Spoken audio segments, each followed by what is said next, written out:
ಬೆಂಗಳೂರು ಉತ್ತರದಲ್ಲಿ BJP ticket ಗಿಟ್ಟಿಸಿಕೊಳ್ಳಲು ಯಶಸ್ವಿಯಾಗಿರುವಂತಹ Shobha Karandlaje ಅವರು ಈಗ ಮಾತಾಡ್ತಾ ಇದ್ದಾರೆ. ಮತ್ತು ಪಕ್ಷ ಪರಿಗಣಿಸಲ್ಲ ಅನ್ನುವಂಥದ್ದು ನನ್ನ ಉದಾಹರಣೆಯಿಂದ ಸಾಬೀತಾಗಿದೆ. ಇನ್ನಾದರೂ ನಮ್ಮ ನಾಯಕರು ಯಾರ್ಯಾರು ಇದನ್ನು ಮಾಡಿಸಿದ್ದಾರೆ, ಮಾಡೋರು ಇದ್ದಾರೆ, ಅವರು ಪಾಠ ಕಲಿಬೇಕು. ಭಾರತೀಯ ಜನತಾ ಪಾರ್ಟಿ ಒಂದು ಶಿಸ್ತಿನ ಪಾರ್ಟಿ. ನರೇಂದ್ರ ಮೋದಿ ಅಂತ ನಾಯಕತ್ವ, ಅಮಿತ್ ಶಾ ಮತ್ತು ನಡ್ಡಾ ಅವರಂತ ನಾಯಕತ್ವದಲ್ಲಿ ಈ ರೀತಿ ಪಕ್ಷಕ್ಕೆ ಅವಮಾನ ಮಾಡುವವರಿಗೆ, ಪಕ್ಷದ ನಾಯಕತ್ವಕ್ಕೆ ಅವಮಾನ ಮಾಡುವವರಿಗೆ ಮನೆ ಹಾಕೋದಿಲ್ಲ ಅನ್ನುವಂಥದ್ದನ್ನ ಇವತ್ತು ನಮ್ಮ ನಾಯಕರು ತೋರಿಸಿಕೊಟ್ಟಿದ್ದಾರೆ. ನನಗೆ ಆನಂದ ಆಗಿದೆ.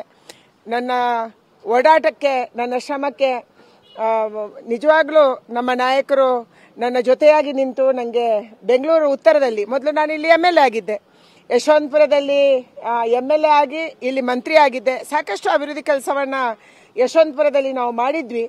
ಅದರ ಜೊತೆಗೆ ಯಶವಂತಪುರದಲ್ಲಿ ಸೋಮಶೇಖರ್ ಅವರು ಬಂದಾಗ ಅವರನ್ನು ಗೆಲ್ಲಿಸೋದಕ್ಕೆ ಕೂಡ ನಾನು 1.5 ತಿಂಗಳು ಅವರ ಜೊತೆ ಓಡಾಡಿ ನಮ್ಮ ಕಾರ್ಯಕರ್ತರನ್ನ ಅವರ ಜೊತೆ ಜೋಡಿಸಿಕೊಡುವಂತ ಕೆಲಸವನ್ನು ಕೂಡ ಮಾಡಿದೆ. ಆದರೆ ಅವರು ಇವತ್ತು ನಮ್ಮ ಪಾರ್ಟಿಗೆ ಮೋಸ ಮಾಡಿ ದೂರ ಹೋಗಿದ್ದಾರೆ.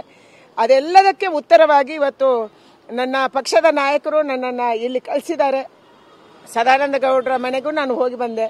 ನನಗೆ ವಿಶ್ವಾಸ ಇದೆ, ಎಲ್ಲರ ನೇತೃತ್ವದಲ್ಲಿ ಸನ್ಮಾನ್ಯ ಯಡಿಯೂರಪ್ಪನವರು, ಸನ್ಮಾನ್ಯ ಸದಾನಂದ ಗೌಡರು, ನಮ್ಮ ಹಿರಿಯರು ಯಾರ್ಯಾರು ಭಾರತೀಯ ಜನತಾ ಪಾರ್ಟಿಯನ್ನ ಕರ್ನಾಟಕದಲ್ಲಿ ಬೆಳೆಸಿದ್ರು ಮತ್ತು ಕಟ್ಟಿದ್ರು, ಅವರೆಲ್ಲರ ಆಶೀರ್ವಾದ ನನ್ನ ಜೊತೆಗಿದೆ. ಯಾಕಂದ್ರೆ ರಾಜ್ಯದಲ್ಲಿದ್ದಾಗಲೂ ನಾನು ಒಳ್ಳೆ ಕೆಲಸ ಮಾಡುವಂತ ಪ್ರಯತ್ನ ಮಾಡಿದ್ದೀನಿ. ಕೇಂದ್ರಕ್ಕೆ ಕಳಿಸಿದಾಗ್ಲೂ ನನ್ನ ಶ್ರಮ ಶಕ್ತಿ ಮೀರಿ ಪ್ರಯತ್ನ ಮಾಡಿದ್ದೀನಿ. ಅದಕ್ಕೆ ಅವರೆಲ್ಲರ ಆಶೀರ್ವಾದ ಇದೆ ಅನ್ನುವಂತ ವಿಶ್ವಾಸ ನಂಗಿದೆ. ಸಪೋರ್ಟ್ ಮಾಡ್ತಾರೆ ಅನ್ನೋ ವಿಶ್ವಾಸ ಇದೆ ಮೇಡಮ್. ಬೆಂಗಳೂರು ಭಾಗದ ಶಾಸಕರು ಮುಖ್ಯವಾಗಿ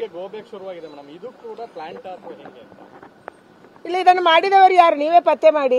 ನೆಲಮಂಗಲದಲ್ಲಿ 10-13 ಜನ ಯಾರು ಮಾಡಿದ್ರು, ಇವರಿಗೂ ಬೆಂಗಳೂರು ಉತ್ತರ ಕ್ಷೇತ್ರಕ್ಕೂ ಸಂಬಂಧ ಇಲ್ಲ. ಕೇವಲ ಮೀಡಿಯಾದಲ್ಲಿ ಹೈಪ್ ಮಾಡಿಸುವಂತ ಕೆಲಸವನ್ನ ಕೆಲವರು ಕಿಡಿಗೇಡಿಗಳು ಮಾಡ್ತಾ ಇದ್ದಾರೆ.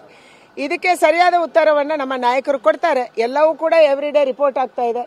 ದೆಹಲಿ ನಾಯಕರು ಏನು ಮಾಡಬೇಕು ಅದನ್ನು ಮಾಡ್ತಾರೆ. ಯಾರು ಮಾಡಿಸ್ತಾ ಇದ್ದಾರೆ ಅವರಿಗೆ ಕೂಡ ಸರಿಯಾದ ರೀತಿಯಲ್ಲಿ ಬರುವಂತ ದಿನದಲ್ಲಿ ಪಾಠ ಕಲಿಸುವುದನ್ನ ನಮ್ಮ ನಾಯಕರು ಮಾಡ್ತಾರೆ ಅನ್ನುವಂತ ವಿಶ್ವಾಸ ಇದೆ. ಶಾಸಕರು ಬೆಂಬಲ ಕೊಡುವಂತ ವಿಶ್ವಾಸ ಇದೆ. ಖಂಡಿತವಾಗಿ ನಾನು ನಿನ್ನೆ ಎಲ್ಲರಿಗೂ ಕೂಡ ಮಾತಾಡಿದ್ದೀನಿ. ನಿನ್ನೆ ರಾತ್ರಿ ನಾನು ಬಿಜಾಪುರ ಮತ್ತು ಹಾವೇರಿ ಜಿಲ್ಲೆಯಲ್ಲಿದ್ದೆ. ರಾತ್ರಿ ವಾಪಸ್ ಬಂದ ಮೇಲೆ ನಾನು ಎಲ್ಲರಿಗೂ ಮಾತಾಡಿದ್ದೀನಿ. ಎಲ್ಲರೂ ಕೂಡ